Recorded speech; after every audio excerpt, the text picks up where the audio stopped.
In this video, I'm going to teach you how to change wall height in Planner 5D.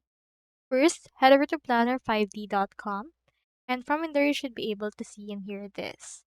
So what we can do is you can proceed to click onto this sign up option or sign in if you already have an account.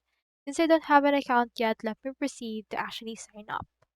You can either continue from this option right here. I'll head over and continue with Google. So from in there, it will ask what's your goal on Planner 5D. I'll just head over and answer right here these options or these questions that they give us. You can get access from them by getting the professional or free access or premium access. For this case, let's just continue as a free users. And from in there, you should be able to see your actual dashboard from in here.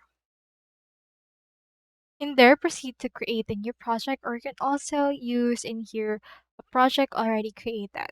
On my case, I'll just open right here an already created project. So for this case, proceed to actually open right here the editor. So here is the plan. Here is the 2D, and let's change that into 3D by clicking on this 3D option. So with that, we can actually load the model on the 3D, wherein we can see the wall height. Because the 2D only shows us the length and the width, and 3D gives us the height. In here, we can see our actual project. So for this part, just proceed to choose right here the wall. You can see in here the actual dimension, which is at around 341 centimeters. So what you can do in order to change the wall height is to just click on the actual wall itself and change in here the dimension for it.